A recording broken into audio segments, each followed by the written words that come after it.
Welcome into Coach and Bro, presented by Afterburn, in theaters, September 19th. And look at all you good people already hanging out in the chat waiting for us. We apologize. A little bit late starting today, but we're here nevertheless. Show number 4 for your boy, and you guys show up for every single one. Now, here on the Coach and Bro Show, it's the fastest growing show in all of pro wrestling. I am the coach.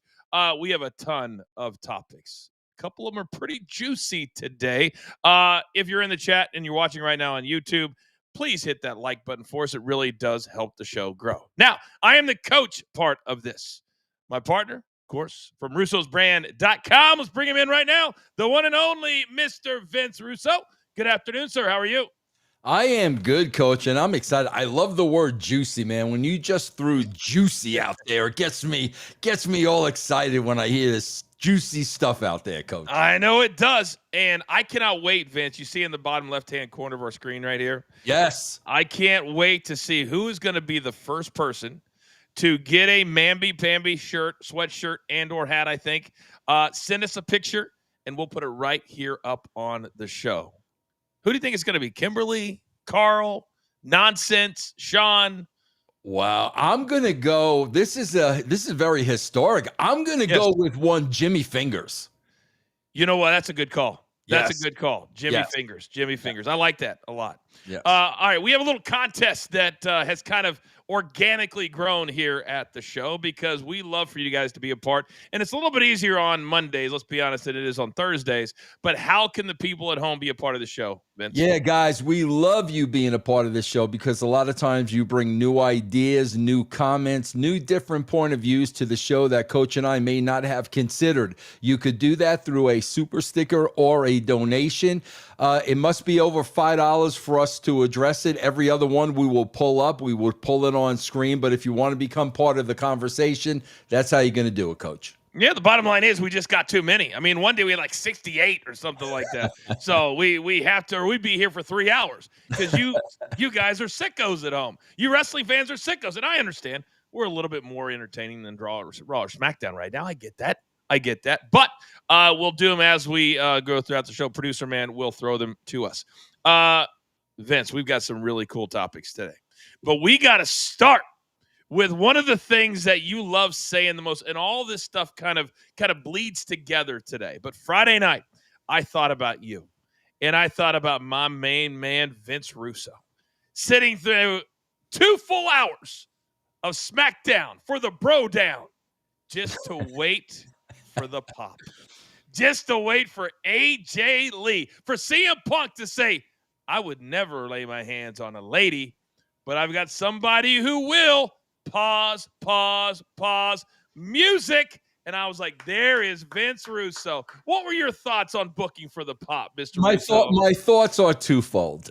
First of all, Michael Jackson is rolling over in his grave because now Triple H has officially taken on the moniker, the King of Pops. The King of Pops. Going forward, that's what we will refer to Triple H as, the King of Pops. He's a one-trick pony when it comes to booking. Also, Coach, I don't mean to be critical, but the way they laid out this whole segment was done ridiculously incorrect. And they just have no idea how to do the most basic of things. I'll just give it to you real quick, twofold. Okay. Number one, before AJ Lee comes out, and everybody knows she's coming out, unless you're brain dead, everybody knows she's coming out. What's the first thing Becky Lynch does? She buries every other woman wrestler. I'm not afraid of Bayley, and I'm not. Why would you do that? What is the point of burying Bayley and Rhea? You don't do that, Coach. There's no reason to do that. Then she's not afraid of Bayley. She's not afraid of Rhea Ripley. Then a 38-year-old woman who hasn't wrestled in 10 years, who looks like she weighs 92 pounds, comes skipping my Lou down to the ring, and the look on the man's face is like King Kong, Godzilla, Jaws, and Bigfoot are all making their way. That's not the way she should have sold it. She should have sold it like she was licking her chops when she was telling CM Punk, who you gonna get, who you gonna get, who you gonna get. She should have been coaxing her to get AJ Lee. That was the proper way to do this, because you expect me to believe that the man is afraid of this 90-pound woman skipping my Lou down to the ring. That's what I mean about Triple H and his creative. It blows my mind how they have no grasp of how to do any of this from a reality standpoint. So I actually thought the exact same thing as I was watching it, but I didn't watch it live because I was at a poker game. We have a monthly poker game with me and the guys. I call it the Divorced Dads Club. And as I'm watching it on my DVR, I thought about you. And then Sports Kita, I don't know if you saw this, but Sports Kita, you know how they'll put out those videos with the voiceover guy and they'll go, and then on Friday night, and they were like, Vince Russo said, and I was like, what did Vince Russo say? And it was basically your take on this particular item. I thought the same thing. I was like, Becky Lynch just got done telling us for the 20th time that Sports Illustrated called her the greatest of all time. Vince, as a writer, would you ever write that, unless they're trying to make it a joke or an inside joke, why do they keep saying Sports Illustrated said it? Sports Illustrated is basically dead. The magazine doesn't exist except for the swimsuit issue. So they threw an extra one in. It goes, and the Chicago Tribune said it too. I'm like, it's the same promo every time she comes out. But I was still excited. I was still excited because I wanted to see how they would lay it out. And Vince, I'm not saying that this happened, but I'm kind of saying this happened. Friday on a little show that's called Off the Ropes with the Coach, Sirius XM Channel 156, I said, what if they came out and teased Bayley and teased Rhea and teased these, but not to bury them, but to see what would happen, and then they give out AJ Lee. They literally took my idea, tweaked it a little bit, turned it a little bit, and I was hoping to get your reaction, and clearly you didn't like how they did it. Well, I didn't like you. You don't bury anybody on your that on part. Your roster. I never said that. I never said that. There's no reason to do that, and that's what Becky did. She buried everybody else, and when she buried them, they didn't come out. And the other major flaw in this is, come on, Coach. See, Seth Rollins is going to stand in the crowd and allow his wife to have this confrontation one-on-one with a man in the ring, and he's going to stand up in the crowd and not be center and present for it. What husband on this planet would do that? See, I think that's where in the creative meeting they lost it, because a chicken shit heel would do that. A husband would not do that. Thank you. A chicken shit heel would do that if it was just a female acquaintance. A husband never would do that and just stand there and watch as it came. And then when it got physical, he still stayed up there. Yeah, he still never moved. And let's just explain to everybody, Coach, the reason they're doing it, guys, is because, like Coach said at the beginning of this show, they're setting everything up for the pop. And whether it makes sense or not, they need that ring cleared. Rollins can't be near the ring. Nobody can be near the ring, so they could bring AJ Lee out. That's why they're doing it. But when they do it that way, Coach, again, I'm talking about casual fans. Mm-hmm. Casual fans are watching this saying exactly what you said. What freaking husband is going to be up in the crowd while another man is chewing out his wife? Now, I will say this, because you and I, at our core, we are we love our families, we love our children, all that kind of stuff. And as I get a little bit older, I get my feels a little bit more. The one thing I did like, all kidding aside, is watching CM Punk. And this is where I think people need to understand. People can change. You're not the same person your entire life. And watching CM Punk watch her as his wife, who hasn't been in the ring for 10 years, he had tears in his eyes. He was super emotional, and I thought that was real, because what I think was going through his head was, I can't believe not only am I in this moment, but she's in this moment with me. Right. And everybody knows what happens 10 years ago, and neither one was in a mental space or a physical space to be in Chicago and be in front of 14,000 fans. And I thought that really was going through his head as he watched her in the different corners over. Do you know that segment, Vince, was the highest social media segment ever? Yeah. Over 130 in a 24-hour period. Over 130 million views. Yeah, and that's the formula now, Coach. We're going to have moments that we're going to put on social media, and we're going to get millions and millions of views, and that's going to cause us to continue to sell tickets, sell out arenas. I do want to say, Coach, for the record, though, when TNA first started, I was in a program with Jeff Jarrett. And I was the heel and Jeff was the baby face. And that low down, no good coward of a man, Jeff Jarrett, brought up a videotape of my two boys, Will and VJ. And they had to be, at the time, about 8 and 4 at the time. Okay. And he brings them up on the screen, and they're crying. They never get to see their dad, and all dad cares about wrestling. Dad, we just want you to take us to a ball game. Dad, we just want to spend time with you. You know what I did? I cut a promo on those mamby-pambies, and I said, man up, you two. You didn't come from my love sack. You must be somebody else. Man up, you mamby-pambies. That's what I did, Coach. Were you wearing that shirt right there you can get with the QR code? Because that'd be nice. That would be nice. Yes, it would. Yes. By the way, for the record, I never want to hear the term love sack when it comes to anything that you do. This is a family show. I'm sorry, Coach. It really is. However, the gobbledygooker in the chat, he says, now that the show on Thursdays has been moved to the Stadium Network, I think it's time Coach gives my boy Vinny Rue a massive pay raise. Did you not get a little extra money this month, Vince? Yeah, very, very nice. Hey, listen, I make no bones about it. You know, listen, Coach is my Hulk Hogan. I'm Eric Bischoff. Coach is my Hulk Hogan. I'm just riding Coach's coattails wherever he goes. I'll be the first one to admit it. All kidding aside, we wouldn't even be on Stadium if it wasn't for Vince. I can tell you that. Sean McDermott says, wow, I had no idea AJ Lee was going to be on the show. My face was like Becky's. Who saw that coming? Come on, guys.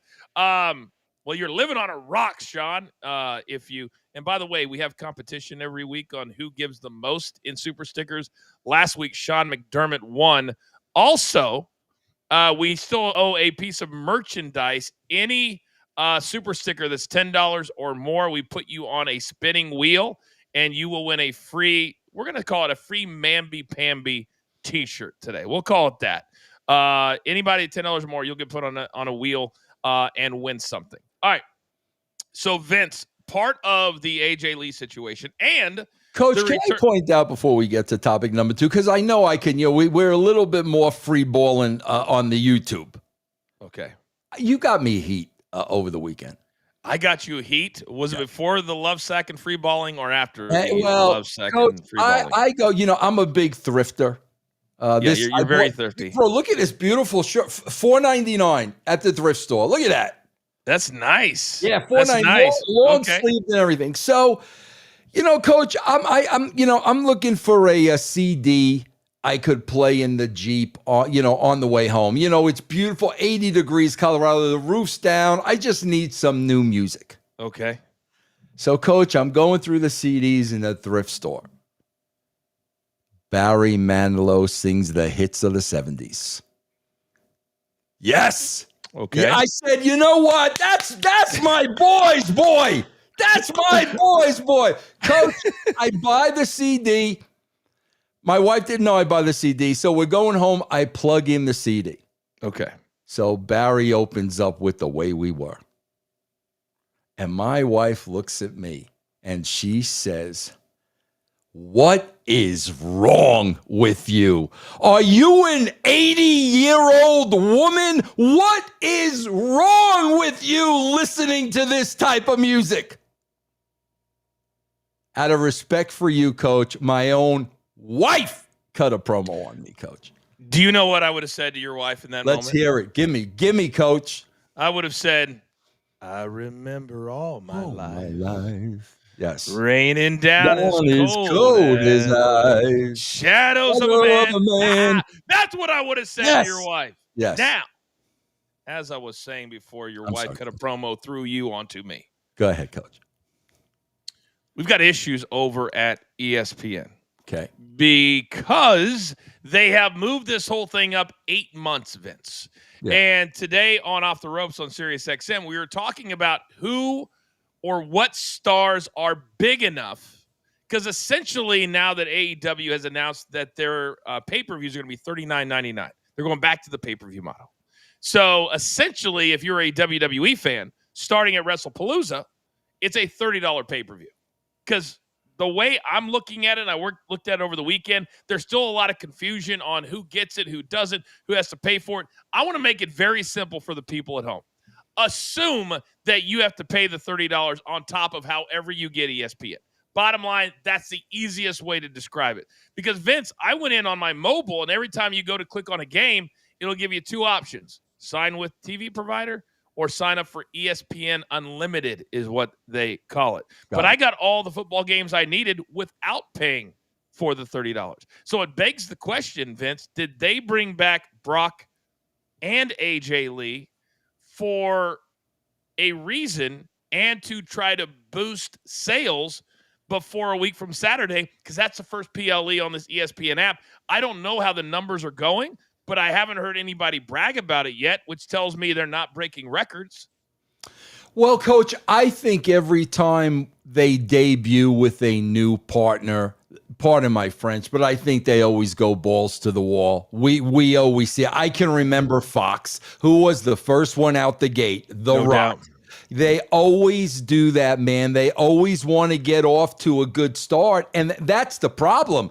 They load it up, and they have these high expectations, and then by week 2, week 3, we're back to the normal roster. The ratings come down, the numbers come down, and it's what happened. So they have a history of loading up that very, very first show with a new partner.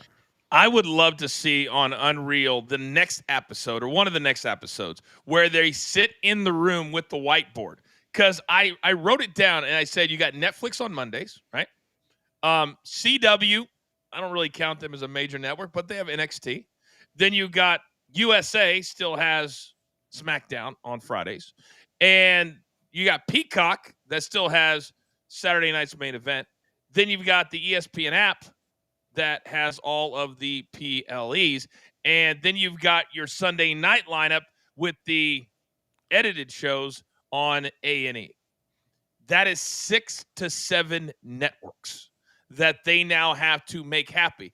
Vince, I want to know, how do they sit in a room and make sure that there's enough star power on every single network so that they're not getting phone calls saying, wait a second, we paid you $300 million a year, and this is what you're giving to me?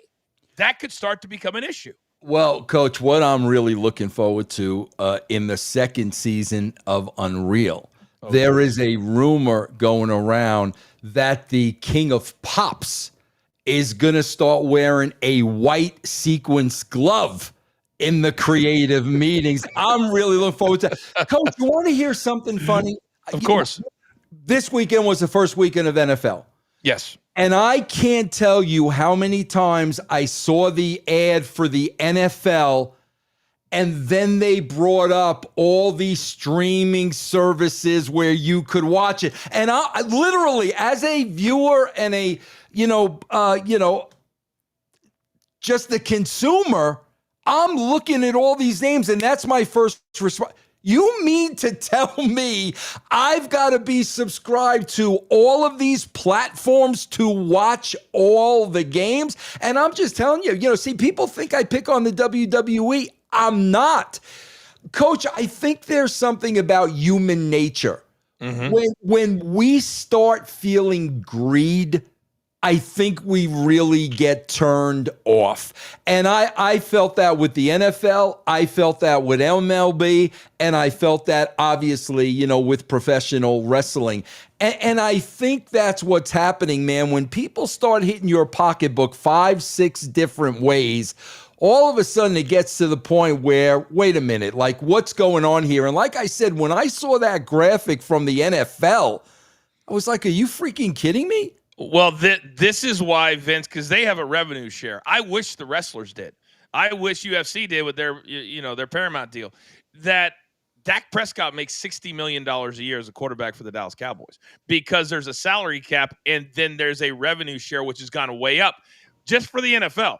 Thursdays is Amazon. And the whole thing is because of Amazon, Netflix, and that's basically the two, because Amazon has Thursday Night Football. Netflix got into it on Christmas Day because they wanted live sports. So last year they got 25 million views for their Christmas Day game. So when they started raising the ante into the billions of dollars, well, then NBC, which has football, Fox, which has football, and ESPN ABC, which has Monday Night Football tonight, they had to raise their game and raise the amount of money they had to pay because of what Amazon was willing and able to pay. And Apple TV Plus also is in the baseball game. Yeah. And that adds another streaming service with a company that's $1 trillion company backing them. Yeah. And that's where it's at. And that's who's at fault. But there's a reason they are. I mean, Amazon's worth what? $1 trillion? Probably. Yeah. Jeff Bezos is he can give $50 billion away and he makes it back in like a week. Yeah. It's bananas. Mm-hmm. And it's now starting to trickle down to things that you and I like and the fans at home really, really like. So it's going to be interesting to see how that happens, which takes us into our third topic, Vince. And this one, I'm going to need your help. Wait a second. Sean McDermott, he wants to be 2 times in a row champion. Wow.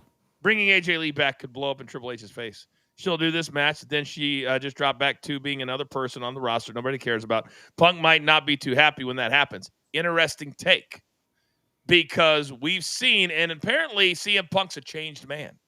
But if AJ Lee reportedly signed a multi-year deal, Vince, if she is in this main event storyline and then it goes away and they don't use her, that could be an issue 3-4 months down the road. See, Coach, this is like the issue I have, and this is why he seriously is the king of pops. You just brought Nikki Bella back. Get Nikki Bella over first. Establish Nikki Bella first. They bring in Nikki Bella, and right on the heels of Nikki Bella, they bring in AJ Lee. Therefore, the focus is going to go on AJ Lee. It's not going to go on Nikki Bella. And Nikki Bella is already just another name on the roster. Already. That's what I mean, Coach. Nikki Bella's a big deal. She's got a lot of money in that name and in that brand. Build her, get her over, then go to the next person. Whoa. Vince, clearly you didn't see the drama that happened this week. Oh, I did see a little of it. Yes, I did. How much do you and I hate dirt sheets? Yeah, I mean, what's the level? 1 to 10, the level of hate of dirt sheets of the Coach and Bro? I gotta say 10 because it would be hard for me to find a positive. I'll say 11. Okay.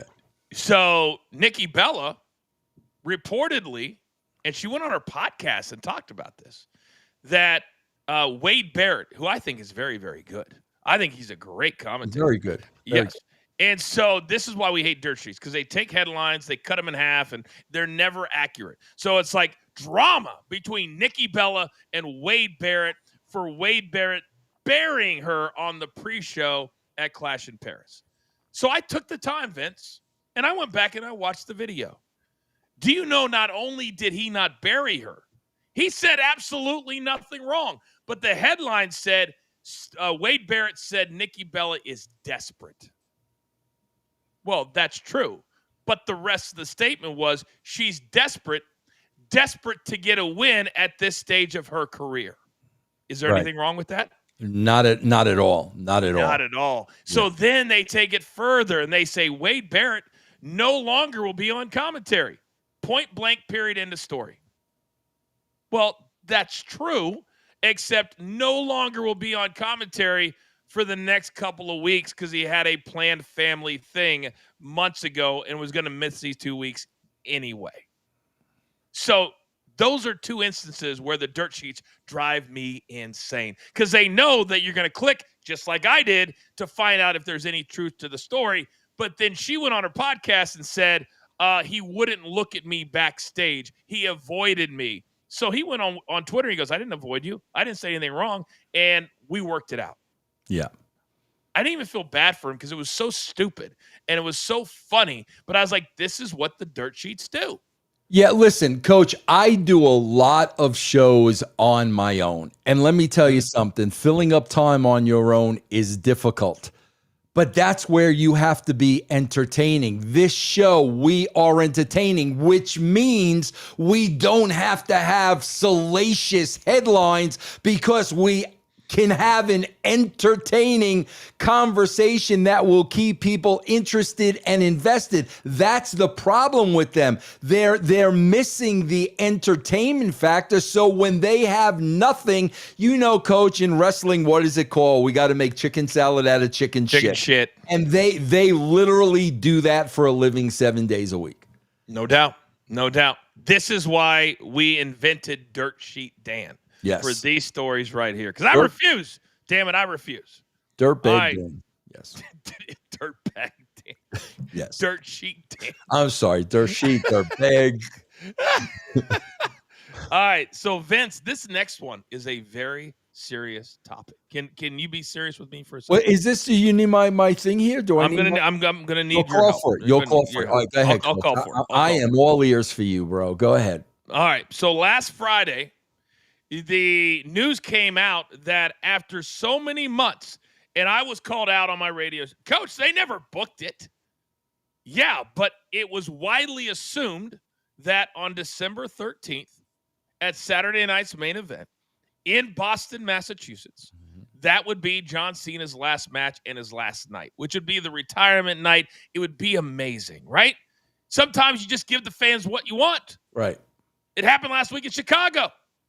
So they announced, Vince, that not only is it not going to be in Boston, Boston is now going to be November 10th for Raw. He will be there. November 17th, MSG, Cena will be there. But his last match will be in a place that it's like a second home to him. It's like a place that if he wasn't living in Boston, he'd surely live in Washington, D.C. Where did that come from? However, a reporter, I don't have his name in front of me, a reporter for, I can't make this up, Sports Illustrated and SNY, he's legit, reported that he talked to some people in Boston. And John Alba, thank you, producer man. How great is producer man? John Alba's his name. And he reported that Boston officials were very unhappy with the WWE because the WWE, in order for them to want to do the event in Boston, asked them to pay for things that they've never asked them to pay for ever before. And I thought, really? And so because they wouldn't, and whatever that means, Vince, is that we don't want to pay the rent for the building, which is like 40 or 50 grand. We want you to pay for this. We want you to pay our production costs. The only people that I've ever known to do that is Saudi Arabia from 2018. So that's the first part of the story, Vince, is that once again, it all circles back to what? The almighty dollar. Yeah. And not even John Cena and his career and what he's given to the company, because they don't have any history with John Cena. They don't go back 25 years with John Cena. Right. But to say because of what could it possibly be, 100 grand, 200 grand, and you're going to take the show out of there because of that, that's number one. Your thoughts? Yeah, no, that's interesting, Coach. I have not heard this story, so I'm very interested to hear the second part of this. So number 2, if that is not the reason, can I have a sounder, please?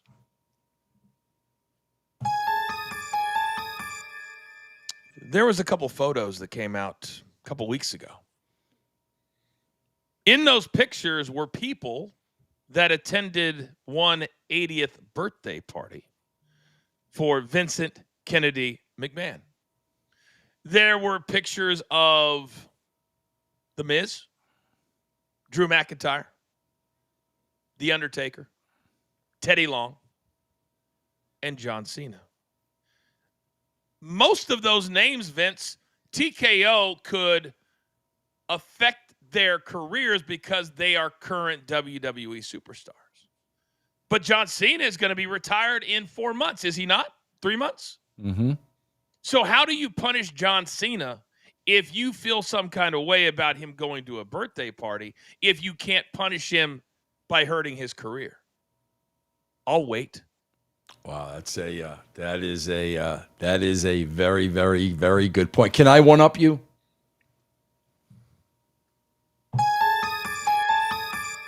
Coach, this is why people listen to this show. Guys, I didn't want to believe this, but now I believe the writing is on the wall. Coach, 2 weeks ago, Solo Sikoa lost the U.S. title to Sami Zayn. Correct. 2 weeks ago. Now, guys, I am telling you, as a booker and a writer, the number one rule is to protect all your talent. So, Correct. Solo loses the title.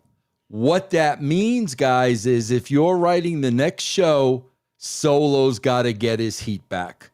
The Samoans got to get their heat back. That's what it means. That's called protecting the talent. He lost the title as they went off the air. The next week, they've got to get their heat back. Coach, not only did they not get their heat back, none of them were on the show, including the babyface Fatu. None of them. The heels weren't on the show. Fatu wasn't on the show. Are they being punished for what happened at Rikishi's school? Because now, if you're not going to have the heels on the show, that's one thing. Who is arguably one of the top heels on SmackDown without a shadow of a doubt? Fatu. So they didn't have the heels or the baby faces. And what else happened? Roman Reigns was carded out a couple of weeks ago. So now when you're looking at this, you have to ask the question, is this punishment for what went down at Rikishi's school? Man, I got to tell you, I would say that all of this is crazy, but we've been through it. We've seen it. We've seen crazier than this. Yep. And if there's any truth to any of these conspiracy theorists, and if you're brand new to this show, these are conspiracy theorists. That's why we hit the thing. It doesn't mean they're technically true, but they could be. And Vince, to me, there should never be a SmackDown episode ever that does not involve one of those guys. Agreed. That's 1,000%. how big they are to me. Yes, agreed. 1,000%. Jacob Fatu is a gigantic star in the making. And Solo was doing a phenomenal job in his role as a heel. Fatu is getting over huge, and then neither are on the show. Come on. I went back to why did Sami Zayn go over on Solo in the first place? Well, we're grooming him. We're grooming him to win the big one, Coach. I'm telling you right now. I have visions of doing this show in Las Vegas next year, and if we're in the same town that Sami Zayn becomes the world heavyweight champion, there is only one thing to do: Bring him on the show. We got to bring him on, Coach and Bro. You know what, Coach? I'm watching that match on Friday night between Sami Zayn and John Cena. Do you know? I'm sitting there watching my own business. I'm live on Twitch. Do you know what everybody is tweeting me? This is what everybody is tweeting me. How are we supposed to believe John Cena can beat Brock Lesnar when he's going 50-50 with Sami Zayn? That's a reasonable question. Reasonable. You're building Cena and Brock Lesnar, and Cena's got his hands full with Sami Zayn? It's a great point by somebody in your chat on Twitch. It's kind of like your AJ Lee, Becky Lynch. We talk about it here all the time, which is why people come here, because no place else is going to say Zelina Vega at 4'11" should be fighting Nia Jax or Alexa Bliss, who recently fought Nia Jax, unless the bigger superstar is willing to sacrifice and play into the smaller character. But that's the only way that this works. Brock, and I don't think it's close, Vince, is the scariest human being in the history of the WWE. I don't think it's close. When the first time he put me above his shoulders, I prayed to the good Lord above that I landed softly. This doesn't exist in Brock Lesnar's world. It really doesn't. I'm telling you, I was terrified. But this dude is a legitimate killer. But also, he's so super smart. He's played into that so that people think he's crazy, and he's one of the best businessmen ever to walk into the company because he uses it to his advantage. Vince, they called him 2 weeks before SummerSlam. 2 weeks. He's come back one time. We've got no explanation. Yep. He's off for a month and shows up in Chicago. Is that not the greatest deal of all time? Absolutely. With still no explanation. Yes. With no explanation. Yeah. So we're supposed to buy into the Cena. They're going to be the main event at WrestlePalooza. Yeah. And we don't have an explanation for that main event. If you were writing it and you have tonight and next week, this Friday and the following Friday, how would you make people care about Cena and Brock one last time? God, man, you're asking me, like off the top of my head, but if we're really going to play Brock Lesnar as a heel, Brock Lesnar is there to assure that John Cena loses his very last match in a WWE ring. That's how he wants people to remember him. So if that's his sole purpose of being there, because they have such a storied history, like I am going to make sure we're going to end this. We're going to end this with a period at the end of the sentence because that's how I want to be remembered. Now you're building some interest there because you're looking at Cena and you're looking at the killer. But on the road there, you can't have Cena going 50-50 with Sami Zayn, man. Well, wait a second. He got F5 too. It was equal opportunity. All the stars got F5'd on Friday night. Yeah.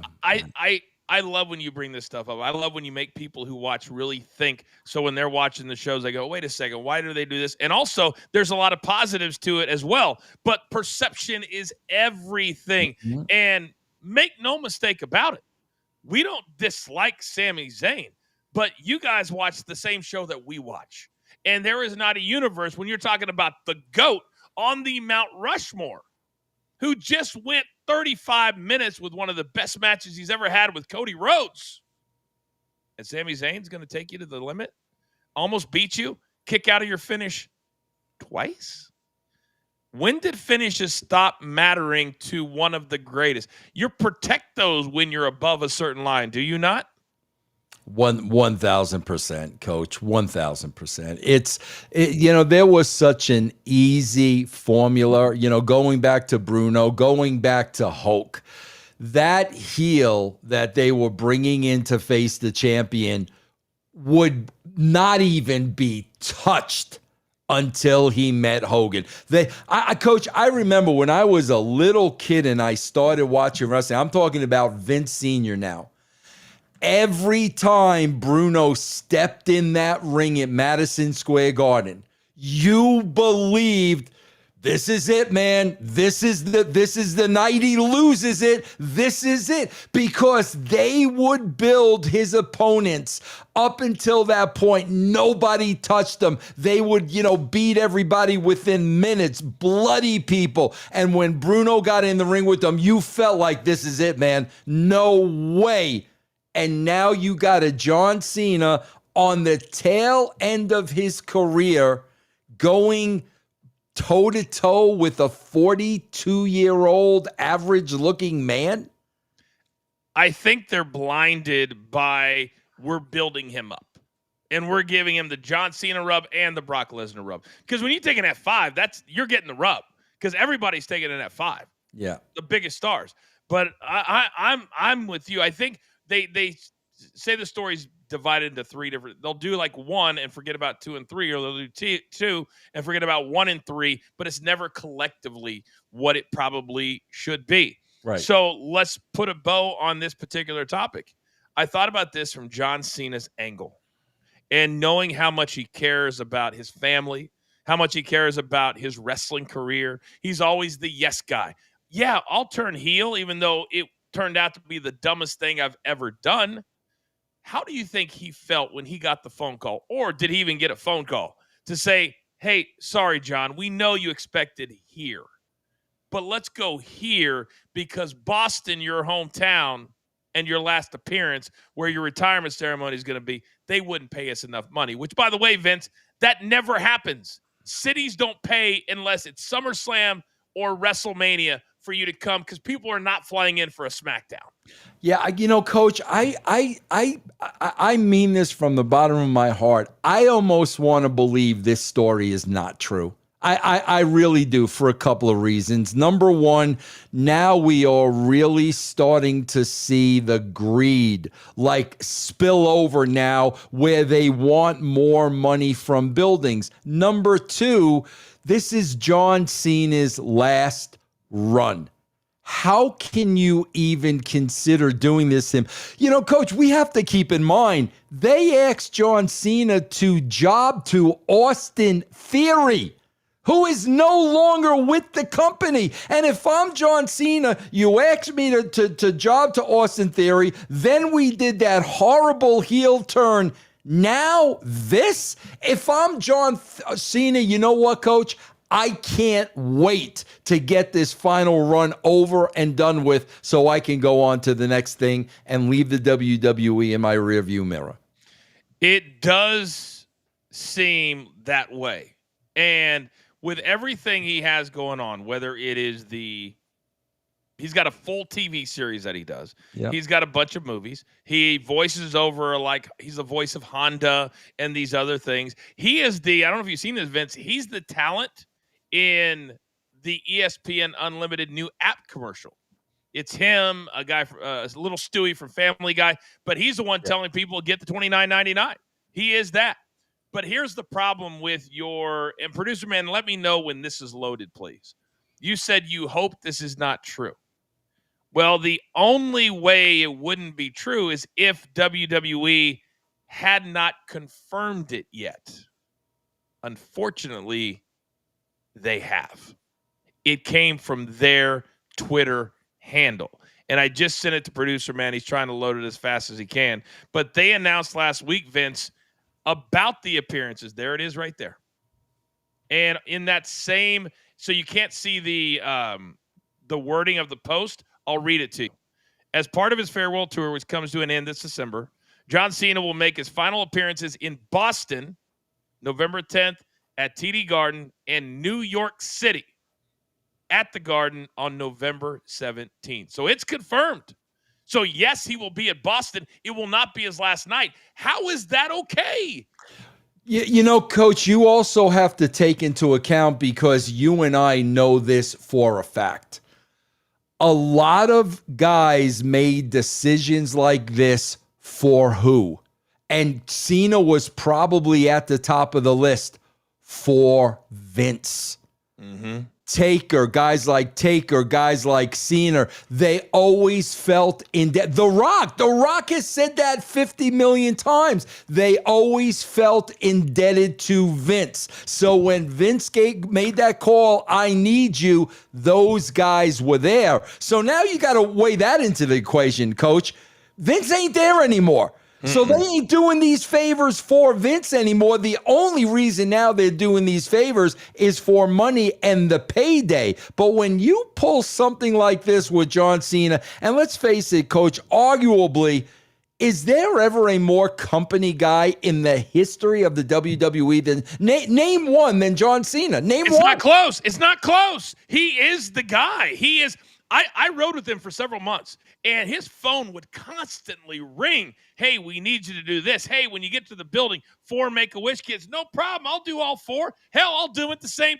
He never said no, ever. To me, there are certain things that go above money. And I'm so tired of getting tweets from people saying, Coach, you know that's how the world goes around. Yes, of course. I'm not a dumbass. But there are certain instances where Vince, it can't be about the almighty dollar. It can't be. There are things that are bigger than that. And this was a layup. This was an absolute layup to do. And by the way, last Friday, that was his last SmackDown. There's no more SmackDowns for Cena. Tickets are going for over $2,300 a pop. And then they opened up the upper deck. Vince, you remember they never would have the seats available behind the set? Yeah. Those were always cut off. So it'd be like 2,000 or 3,000. Those are now open. They now have brought the set down so that the upper deck can put people in those seats. Yeah. To add, because I said it was like 13,000. I go, there's no way it doesn't hold that. So it's. I feel bad for Cena. And if they do the farewell on the 10th with 3 more appearances to go, how anticlimactic will that be? Well, I have the feeling it's going to be anticlimactic anyway, Coach. Seriously, what are they? What is the King of Pops going to do? Oh, is he going to bring Kurt Angle back? Like what is the King of Pops going to do? God, I feel like making that T-shirt, don't you? Yeah. I feel like that should be after the Mamby Pamby. The King of Pops. The King of Pops. The King of Pops. Yeah. Oh no. Oh no. Oh no. Oh no. Breaking news. What do we got? Breaking news. Wait, hold on. I got something for that. Hold on. I got something for that, Coach. Hold on.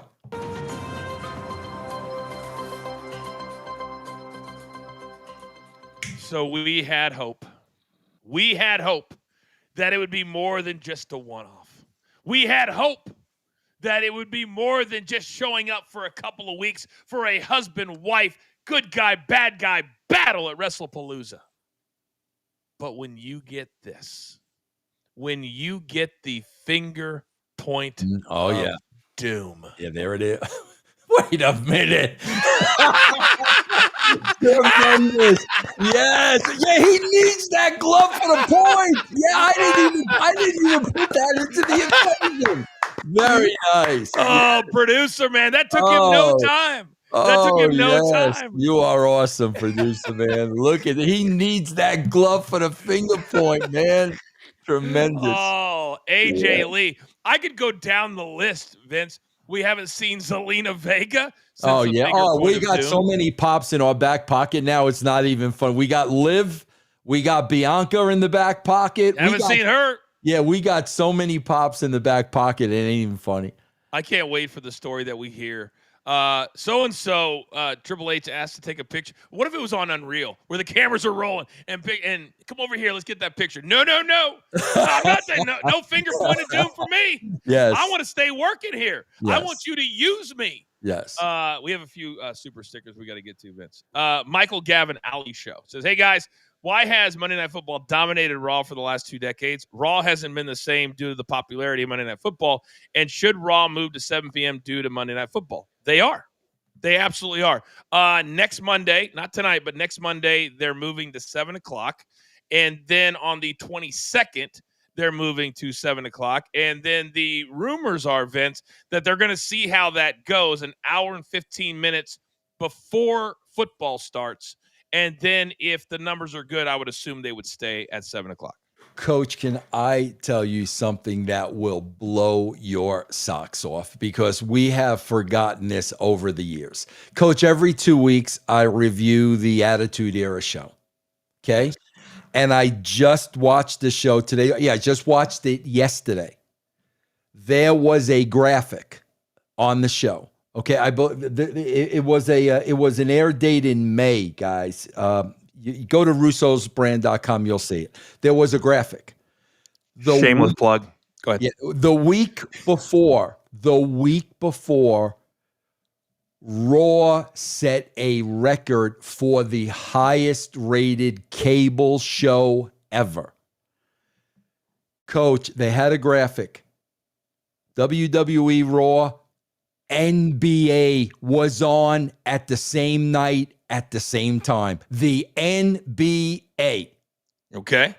And Coach, keep in mind, this is not the ratings where it was a number. It was an 8.1, which meant 8.1% of the audience that night were watching wrestling. The number's way beyond 8 million. Way beyond gigantic. That's a gigantic number. Coach, 8.1. Take a guess of what the NBA drew head to head against Raw. Take a guess. Who are the two teams? Do you remember? They didn't say. They just said NBA. They didn't say. Okay. That would. I'm gonna say they. 5. 1.2.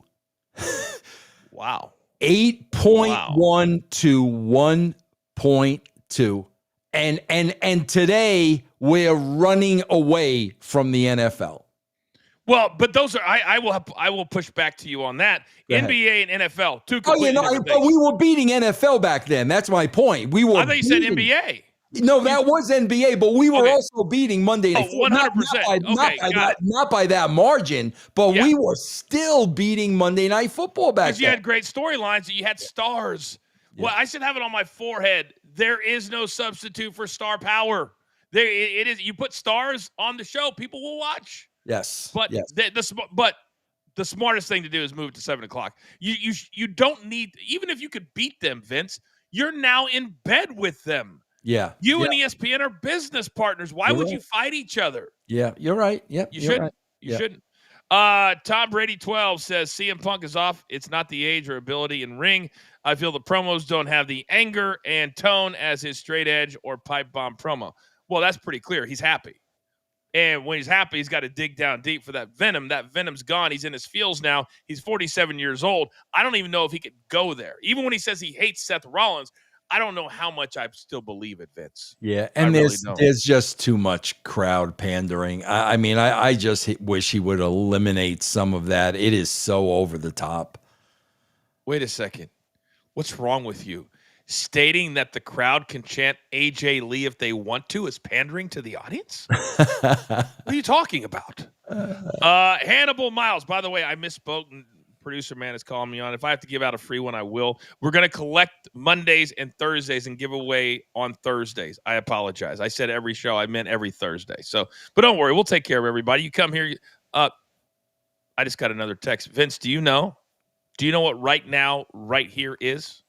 What's that? We have our highest live audience we've ever had.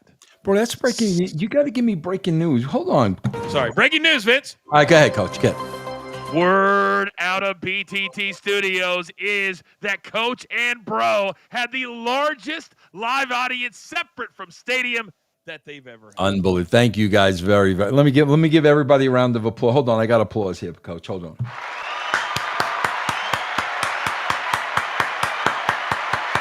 Thank you very much. Yeah, by the way, coming up in 1 hour from now, we have a brand new Monday night show, Vince, on our Coach and Company YouTube page for those NFL fans that we just talked about.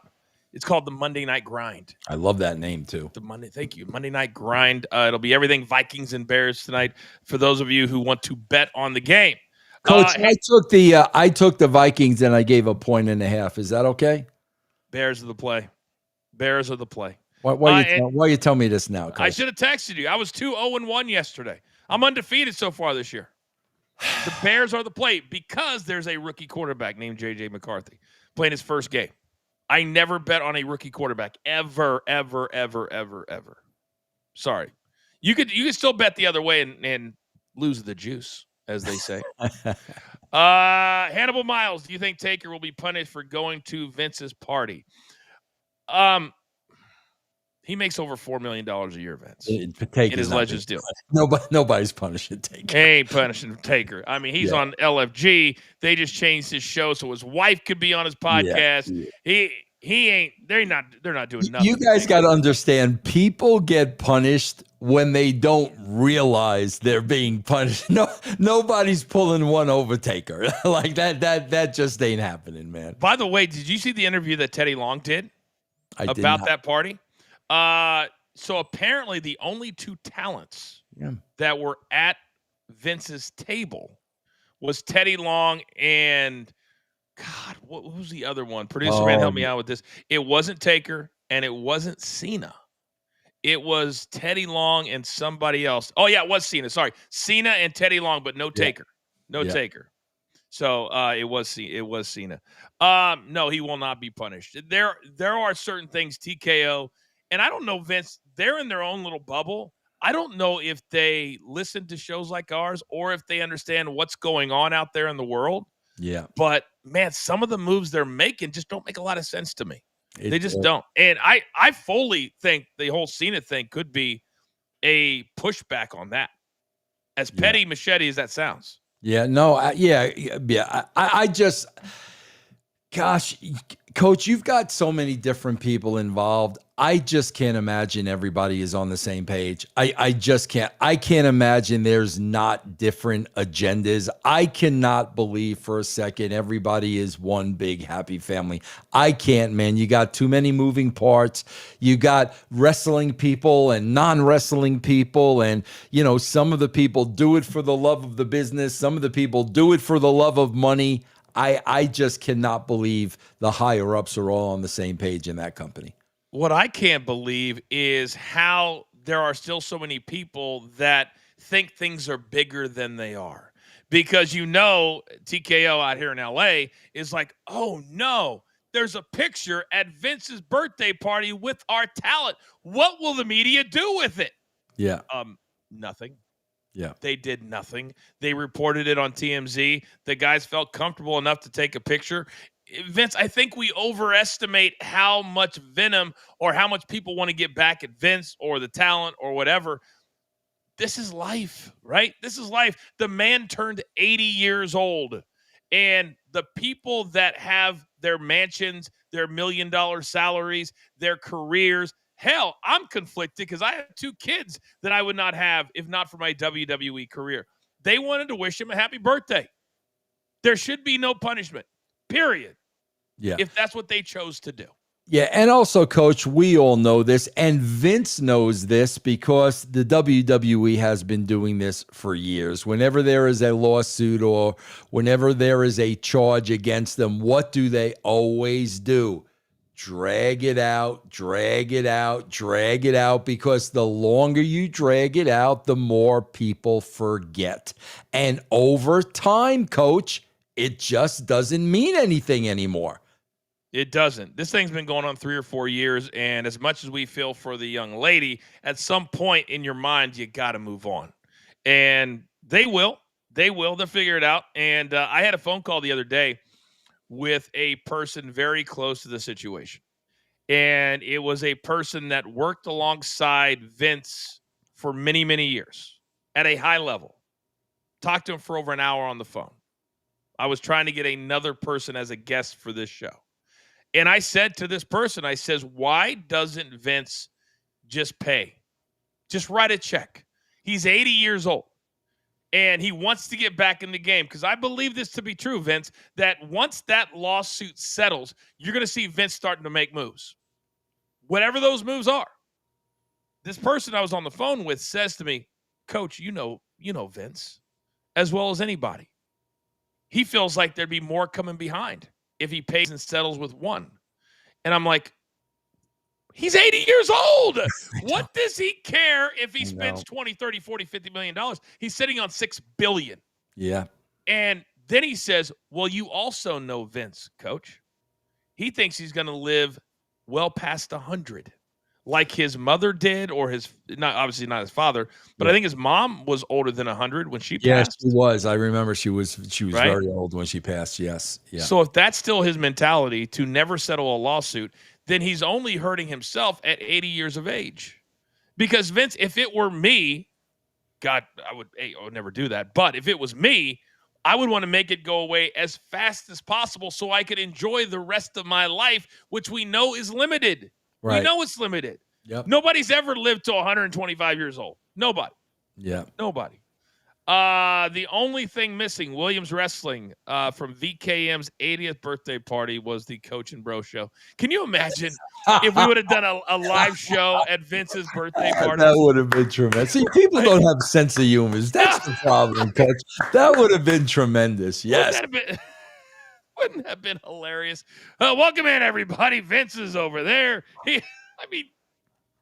That might be the highest rated show of the year. Oh, God. In any year. DTA Steve says, do you think you have too many writers today? What makes a good writer?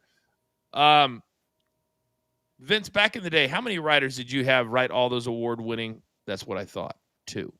It's not about how many writers. It's how many good writers.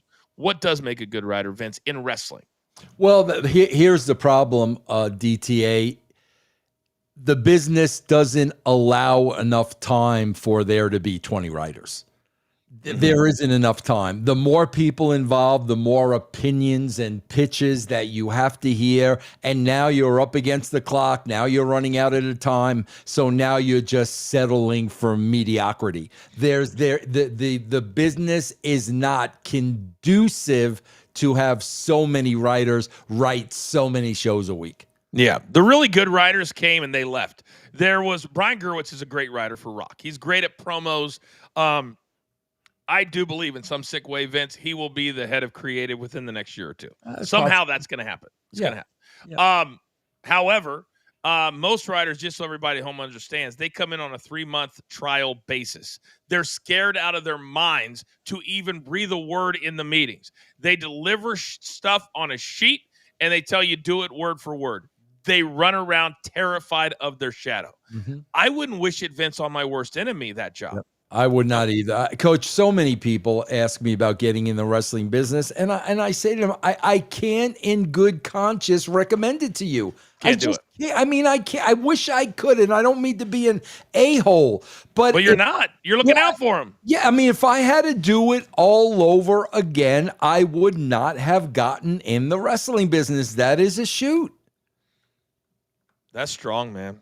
Because you are somebody that in the history of wrestling, you mattered, and you matter. It's the truth. It's the truth. Yeah. All right. Tom Brady, 12. He's back. He's trying to get that title today. Who do you put higher on your all-time list, Seth or Punk, and why? Great questions today, guys. Great questions today. Wow, that's a good one. I'm going to say CM Punk. Only because he's done more outside of wrestling. He has caused a lot of drama in multiple companies, and he has also proven that you can change and come back home, because I never understand that whole burning bridges to where you can't come back. Yeah. So I'm going to say Punk. What about you? I would agree with that, Coach. I think you made a lot of good points. I would definitely agree with that. If not for anything else, he's just been around for longer.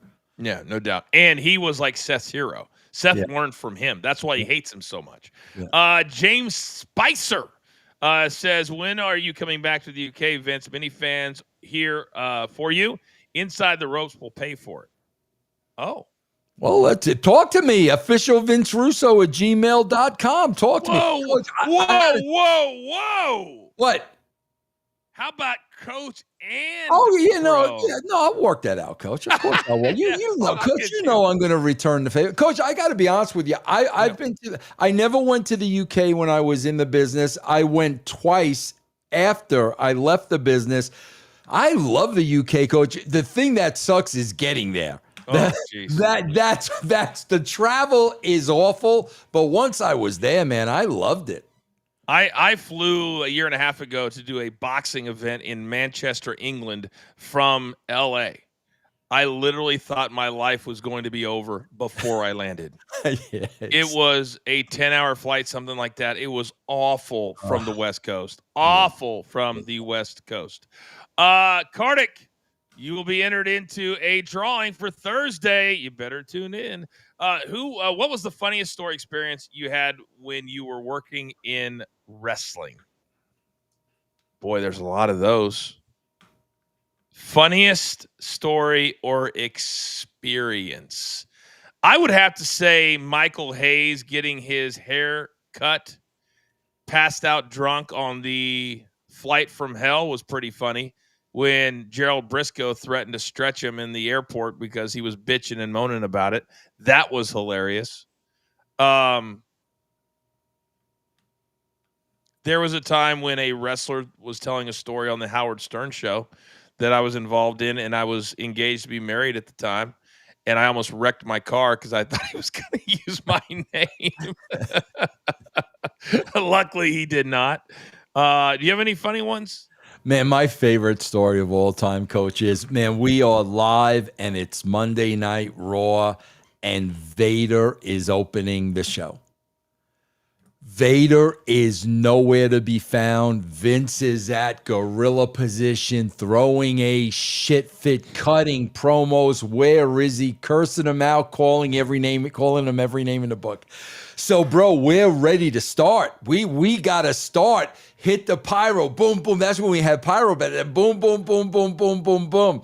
Where's Vader? Where's Vader? Bruce is going out of his mind. The show's ready to start. They hit Vader's music, right, bro? We don't know where the freaking guy is.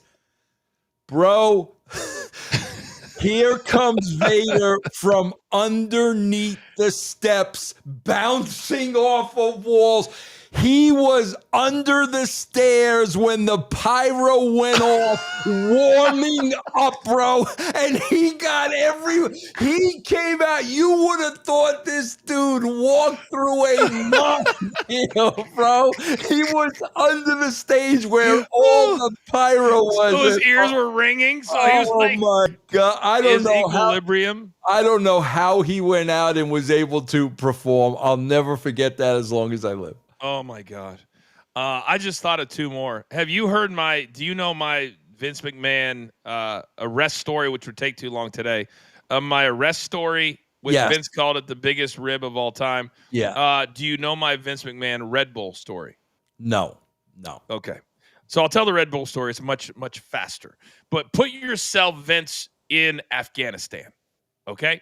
And I had to go to these tribute to the troops because I could do anything. I could wrestle. I could be a talent, whatever the case might be. So 18 talent, 12 crew, 30 people on a C-130 cargo plane that flew about 2 miles an hour. It took us 19 full hours to get with a stop in Germany to visit the troops who had been injured in the line of duty. So the backstage area was this big hangar where they had planes and they cleared them out. And then the ring was outside of the hangar, and then they had like gorilla built right there. So probably 40 or 50 yards, maybe longer for this hangar. That's how big this hangar was. So we're getting really close to showtime, and Vince is starting the show with a promo. And so all of a sudden I see Vince just kind of roaming around. He looks lost. And I used to call him Boss all the time. So I run up to him. I go, "Boss, what's going on? You look confused." He goes, "Coach, I need a Red Bull. I need a Red Bull. I can't find any Red Bulls." And all the Red Bull, like the 12 packs and the 20, they were all gone. Nobody could find one. So I said, "Hey, listen." I said, "Go up to Gorilla, get ready for your promo. I'll find you a Red Bull." So he walks away. It's got to be a 40-yard run, Vince, at least a 40-yard run. And all of a sudden, this little private runs up to me. He got, the fatigues on, and he goes, Coach, I heard that Mr. McMahon is looking for a Red Bull." I go, "Do you know where he is?" He reaches into his side pocket and hands me a 12-ounce Red Bull. I said, "Thank you, son. Appreciate your service." He runs away, all proud of himself. And then I turn, like you could just hear the music, like I'm on Baywatch. And I've got the Red Bull in my right hand. I'll never forget it. And I'm just doing this. And I'm running as fast. And Vince, back in the day, I was an athlete. I could go. So I get up to Gorilla, and there's 4 troops standing there with the flags waiting to go out for the Star-Spangled Banner. So it's the 4 troops, Vince, me. And so Vince has his script like this. So I run up and he reaches for the Red Bull. I go, no, boss, you keep practicing. I got you. And so I put the Red Bull right in front of his face so I could open it and it would be right then for him to just take a drink. It was a great plan. Except I had just ran with the Red Bull for 40 yards. Oh, God. So Vince, as I put it right here in front of his face and I popped it open, what do you think happened? Kaboom! Oh, my it God. literally just covered his whole face and his $10,000 suit. I quickly turned. The 4 people from the Army are like hiding their face. Vince has Red Bull dripping from his nose, his ears, his chin, everywhere. Vince, I kid you not, he does not move. He's still holding his script. Red Bull dripping off his face. And he says this, and I quote, "You are so fucking stupid."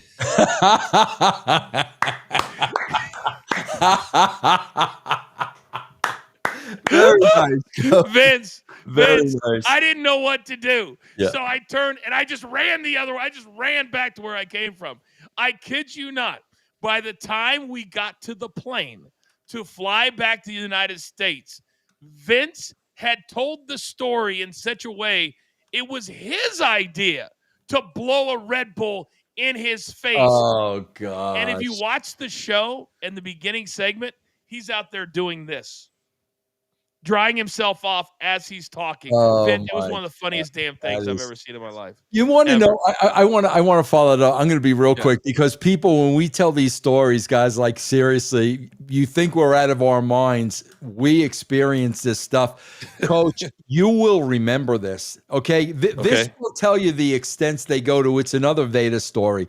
Coach, do you remember when they went overseas?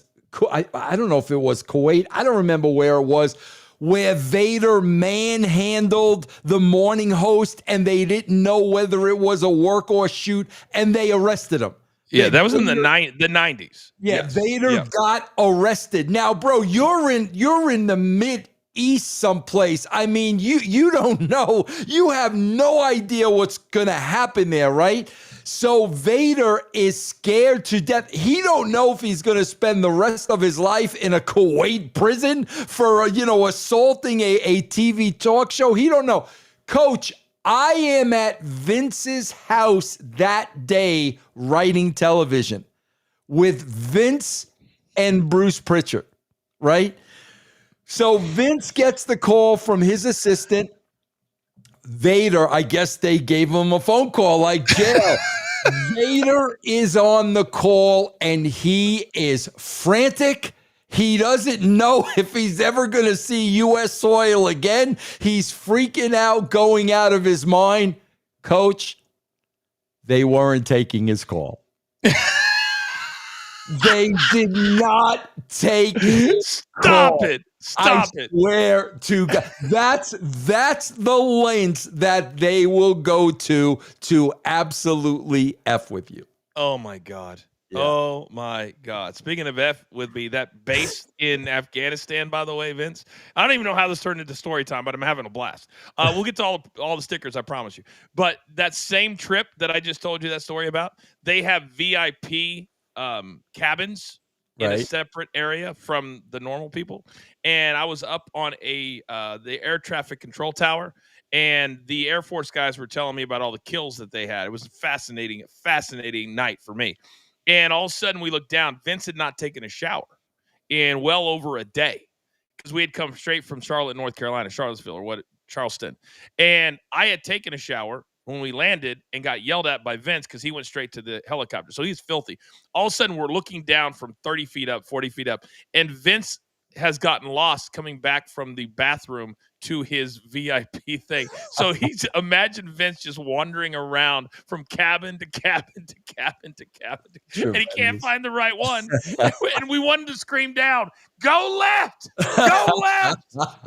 But it was too much fun. It was way too much fun. That's tremendous. All right, Roland Curtis says year 1999, where Ross had the highest ratings ever. You're welcome. during Austin's run was the NBA season after Michael Jordan retired, and it was the NBA lockout year. Well, I mean, there's always circumstances. I guess we could say that. 45R5K, you are into the drawing for Thursday. Another great show from the Bro and Coach show. Wait a second. The Bro and Coach show? Put the Bro and Coach show? Oh my God! Vince. Look at that, the bro. No, it will always be the coach. You've been threatening that for a while. You've been threatening this for a while. No. Come on, Coach. Come on. You're my Hogan. Come on.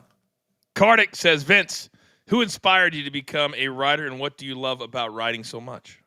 Bro, you know what?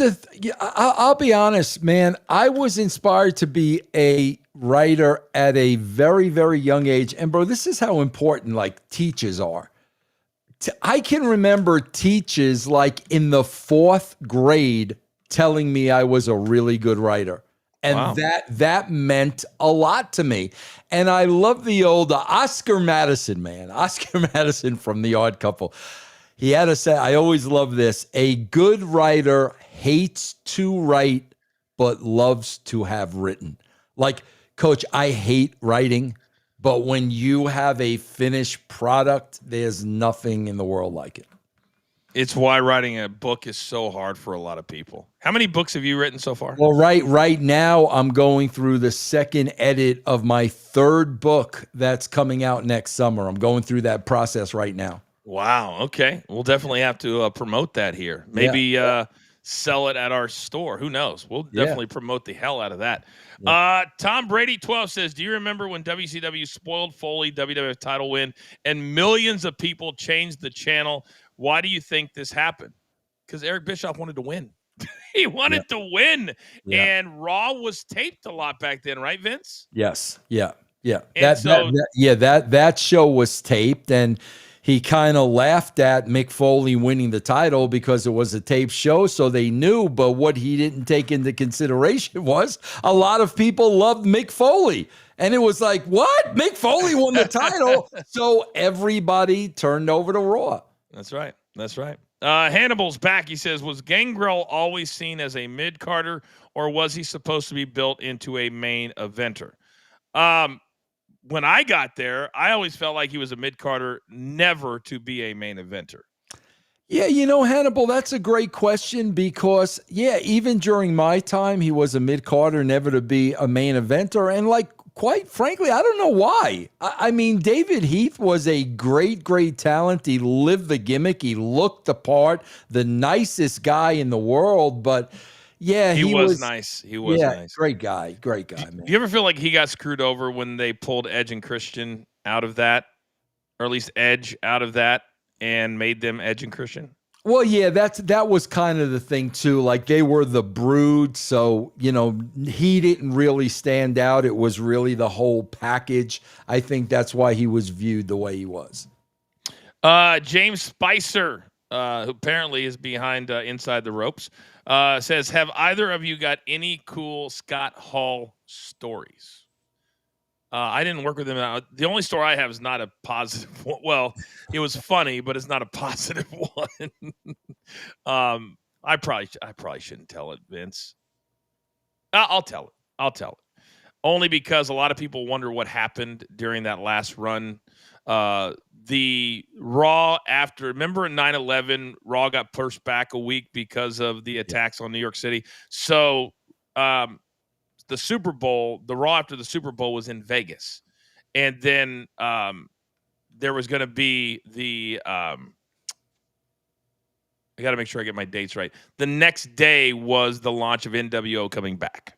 So we're in Vegas and we're going to LA. Well, on that particular day, Big Show thought that I had disrespected him because I was so drunk on Coronas and Bloody Marys during the Super Bowl at the Embassy Suites across from the Hard Rock that apparently I overhand chopped Big Show 4 times in the hotel lobby. Don't remember it to this day, but he thought I disrespected him and he wanted to slap me 4 times in the chest the next day at the Staples Center in LA. I was prepared for it. I walked into the hotel that night in LA after the long drive on I-15, and who's in there?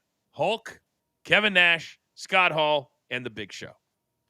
And I go over, I say hello, I introduce myself, I go to bed. Vince, the next morning, I walk into the lobby. You know that hotel is just busy all the time. There's Starbucks, there's Champs, there's all this. Who was stumbling around the lobby incoherent at 9 a.m. on a Monday morning? Yeah. Scott Hall. Yeah. And that's what I was like, this is not going to last very long. This was the day they launched in WWE. And what did he lasted maybe 2 weeks, 3 weeks. And I felt bad for him because he was such a nice guy. But man, did that addiction just have a hold of him. Even coming back home wasn't enough for him. Yeah. And that's the last time I ever saw Scott Hall. Yeah. It is. It sucks. Yeah, a lot of guys. I was at the WWE when Jake was going through that. Oh, and wow. it's hard, man. It is so hard to watch. I mean, it really is. But you know, people had their demons, man. You know what I mean? And it's unfortunate. It really, really is. All right, DTA Steve says Cena's last match is in D.C. instead of his hometown. Sounds like TKO cares more about the dollars and cents than submitting a GOAT's legacy. DTA, you wrote it great, and we talked about it a little bit earlier. It is, Vince. I'm gonna die on this ledge that Cena's done more for this company than anybody else in the history of the company. I would not argue with that, Coach. I would not argue with that. When you look at Make-A-Wish and everything this dude has done, I would not argue with that. I guarantee you that if there's people on this side, I call it the Vince side of the fence, because Cena's been the number one guy that through all of it, his stance on Vince has never wavered. He has answered the questions. He has supported him. He has publicly been crushed because of it. And I can't help but think that something happened during this time and the birthday party that TKO, and it's going to come out, Vince, that there was fighting backstage because it's not physical fighting, arguing. Because when he got called on this, Vince, I guarantee he's pissed. I'd be very pissed. Yeah. I would be very pissed. And I would think if Vince was still in the spot he was in and Cena was going to do the retirement tour, I guarantee you Vince's first question would have been what do you want to do? 1,000%. And Vince would have done everything in his power to make that happen. And they would have back-timed it because for you people at home to understand, in December, that's when a lot of NBA arenas are being used. And so Boston has the Celtics. So they would have had to book around the Celtics, around Circus to the Stars, whatever it is. They would have booked this, Vince, in January. Yeah. To make sure they had the date. Yeah. So the fact that they never booked it, that screams even more red flags. Why wasn't it booked before September? Yeah. Were you really ever going to do it for him? That's my question. Were they really behind this? Are they still pissed about the Rock situation? There's a lot going on that doesn't make a lot of sense. Absolutely. Yep. But they gloss over it. Why? Because we just had 14,000 people pay $2,000 a ticket to get in to watch Cena's last SmackDown. That's how hot we are. Yep. Johnny Karate says, Coach, I love you, man. You were the last great voice WWE had before they lost their way. Russo, I love you, man. Legend. When is a new book out? Next summer. Next summer. Yes, next summer. I think sometimes, Vince, because we talked about Corey Graves has come full circle. He's gotten out of the doghouse. He's back on the main shows. Pat McAfee, I'm interested in your take when we're talking about conspiracy theorists. When they put Pat McAfee on commentary a couple of years ago, and they started using his gigantic platform, and he had a banger match at an NXT pay-per-view, and I loved this. I've loved this my whole life. This is a dream come true. And then he's just gone. And he's advertised to be at WrestlePalooza, but Vince, whatever the reason is, exhaustion, schedule, didn't want to fly anymore, I don't care. But Vince, for him just to disappear from commentary, it screams to me they did what they always do. They don't value announcers. They've never paid announcers a lot of money. I never got paid a lot of money, comparatively speaking, to the wrestlers. And I think that he just got tired of using his show to put wrestlers on every time they had a big show. He would do it. No questions asked. But then when they don't want to pay him more money, Vince, I think he just said, you know what? I'm done. What do you think happened?